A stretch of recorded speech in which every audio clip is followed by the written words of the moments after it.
제36편 여호와의 종 다윗의 시 인도자를 따라 부르는 노래. 엎드러지고 다시 일어날 수 없으리이다. 저는 하나님을 아는 지식이라는 이 제임스 베커 교수님의 책을 굉장히 인상 깊게 본 기억이 있습니다. 이 하나님을 아는 지식은요, 우리가 살아가는 삶의 모든 키가 되고 가장 큰 복이 됩니다. 그래서 오늘 말씀들도요, 하나님을 아는 그 지식에 대해서 정확히 이야기해주고 있는데요. 1절부터 4절을 보시면은 이 악인에 대해서 이야기를 하고 있습니다. 이 악인의 삶이 어떠한가? 악인의 죄가 그의 마음속으로 이르기를 그의 눈에는 하나님을 두려워하는 빛이 없다 하니. 여러분, 악인은 빛이 없습니다. 어둠이죠. 그렇기 때문에 악인은 말하기를 하나님이 없다라고 말을 하고 하나님이 전혀 없는 것처럼 살아갑니다. 그게 악인의 대표적인 특징이죠. 2절에 그가 스스로 자랑하기를 자기의 죄악은 드러나지 아니하고 미워함을 받지도 아니하리라 함이로다.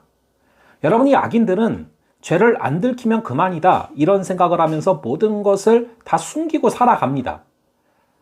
하나님이 계시다라는 걸 모르고 그 빛이 있다라는 걸 모르기 때문에 그래요. 여러분, 손에 뭐 더러운 게 많이 묻어 있는데 어두컴컴한 가운데 있으면 그게 보이질 않거든요. 하지만 빛이신 주님, 이 빛이 임하면 더러운 모든 것들이 보이는 것입니다. 그런데 빛이신 하나님의 임재가 없으니 자기의 죄악은 드러나지 아니하고 미움을 받지도 않을 거라고 생각을 하는 것이죠. 3절에 그의 입에서 나오는 말은 죄악과 속임이라 그는 지혜와 선행을 그쳤도다. 말로 죄악과 속임이 가득한 자, 지혜와 선행이 멈춰진 자, 그게 악인이죠. 그는 그의 침상에서 죄악을 꾀하며 스스로 악한 길에 서고 악을 거절하지 아니하는도다. 스스로 악한 길에 설 뿐만 아니라 악을 거절도 안 한대요. 여러분, 악을 거절하느냐 아니면 악을 거절하지 않느냐, 이게 의인과 죄인을 나누는 굉장히 중요한 분기점이 된다는 것입니다. 그럼 여러분, 1절부터 4절까지는 악인의 삶에 대해서 말을 했는데요, 5절부터는 거꾸로 의인의 삶이 어떠한가 라는 것을 말하고 있습니다. 이게 바로 우리가 추구해야 되고 오늘 우리가 살아가야 될 한 구절 한 구절이죠. 5절에 보시면 여호와여 주의 인자하심이 하늘에 있고 주의 진실하심이 공중에 사무쳤으며. 여러분, 주의 인자하심이 하늘에 있다예요. 이 얘기는요, 하늘만 봐도 주의 인자하심이 보일 수밖에 없고 주의 진실하심이 공중에까지 사무쳐 있다. 즉, 하나님은 내가 피할 수 있는 분이 아니라는 것입니다. 하늘에 가면은 하늘에도 하나님이 있고 땅에도 하나님이 있고 공중에도 있고 어디를 가도 하나님이 계시다라는 것이죠. 그래서 여러분, 우리가 여기저기 계시다라는 걸 알면요, 하나님을 두려워하면은 대충 살 수가 없습니다. 정말 하나님이 무소부재하시고 우리의 일터나 우리의 직장이나 우리의 가정이나 어디에서나 우리를 바라보고 계시다라는 것을 우리가 안다면 대충 살 수가 없어요. 그럴 때 우리 수준이 달라지는 것입니다. 여러분, 성경에 보면은 이제 우리가 하나님 앞에 섰을 때 책들이 있고 거기에 우리가 행한 모든 것들이 다 기록되어 있다라는 구절이 계시록에 나오잖아요. 쉽게 말씀드리면은 CCTV가 모든 것을 기록하고 있으면 우리가 마음대로 행동을 못하지 않습니까? 근데 우리의 삶이 그렇다는 거예요. 그걸 인식할 때 우리의 수준이 달라질 줄로 믿습니다. 하나님은 계속 기대를 갖고 따라오시면서 우리의 빛이 되어주시는 것이죠. 6절에 보시면 주의 의는 하나님의 산들과 같고 주의 심판은 큰 바다와 같으니이다. 여호와여 주는 사람과 짐승을 구하여 주시나이다. 주는 광대하셔서 나 같은 존재 하나 정도를 구하고도 너무 충만히 남으시는 그런 광대한 분이라는 것입니다. 7절에 하나님이여 주의 인자하심이 어찌 그리 보배로우신지요. 사람들이 주의 날개 그늘 아래 피하나이다. 여러분, 여기서 보배롭다라는 것은요, 굉장히 큰 가치가 있다라는 걸 말하는 그런 얘기예요. 그래서 인자하심이 보배롭다. 사람들은 흔히 성공하는 것을 보배롭다, 가치 있다 여깁니다. 그런데 주의 인자하심이 가장 큰 가치요, 주의 인자하심이 가장 큰 보배로운 것이다 라는 것을 아는 사람들이 의인이라는 것입니다. 사람들이 주의 날개 그늘 아래 피하나이다. 여러분, 여호와께 피하는 자가 복이 있습니다.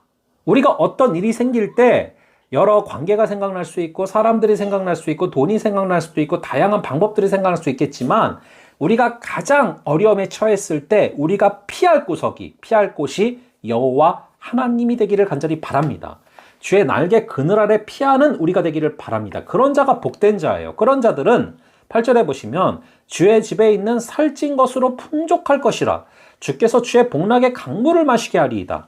여러분, 먹을 것과 마실 것을 충만히 채우신다. 성령 충만히 채우신다. 그게 바로 주께 피하는 자가 받게 되는 복입니다.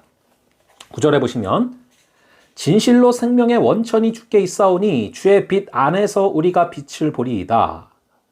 여러분, 1절에서 분명히 악인은 빛이 없어요. 어둠입니다. 그런데 주의 빛 안에서 우리가 빛을 보리이다. 이게 바로 하나님께 피하는 자의 복이에요. 하나님의 임재를 기뻐하는 자는 그 빛을 본다라는 것입니다. 그리고 10절에도 보시면 주를 아는 자들에게 주의 인자하심을 계속 베푸시며, 여러분, 하나님의 그 은혜는 하루짜리가 아니라 이틀짜리가 아니라 한 달짜리가 아니라 계속 베푸시는 은혜입니다. 이 인자하심을 계속 베푸셔서 나에게서 끝나는 것이 아니라 나의 자녀에게로, 나의 자녀의 자녀에게로 계속해서 주의 인자하심을 베푸시며 주님께서 쫓아오사 우리를 붙드신다라는 것입니다. 여러분, 우리가 정말 자녀들을 기대하고 또 이렇게 기도할 때 이 자녀들을 다 쫓아다닐 수가 없잖아요. 근데 하나님은 우리 자녀들이 학교 생활하니까 학교에도 계시고, 코인 노래방에도 계시고, PC방에도 계십니다. 어디나 다 계십니다. 그래서 우리가 정말 주께 피하며 자녀들을 위해서 간구할 때 주의 인자하심은 계속 자녀들을 추적하며 계속 베푸시는 주의 인자하심이 있다라는 것입니다. 오늘 하루 우리의 삶이 그렇게 하나님을 아는 지식, 의인이 걸어가는 그 길로 충만해지는 은혜가 있기를 간절히 바랍니다. 잠시 기도하겠습니다.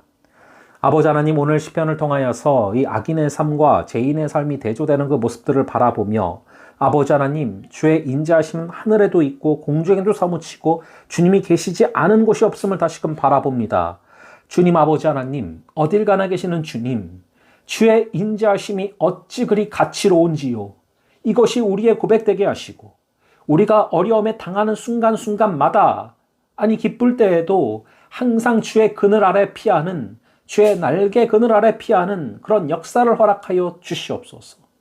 주의 빛 안에서 우리가 빛을 보게 하시고 주의 인자하심을 계속 베푸시나니, 그 계속 베푸시는 주의 인자하심이 나의 삶을 가득 채우고 나의 주변을 가득 채우고 우리의 자녀들을 가득 채우는 그 역사를 허락하여 주시옵소서. 주님께서 함께하여 주실 줄을 믿사오며 이 모든 말씀 예수님의 이름으로 기도합니다. 아멘. 그럼 또 다음번에 뵙도록 하겠습니다.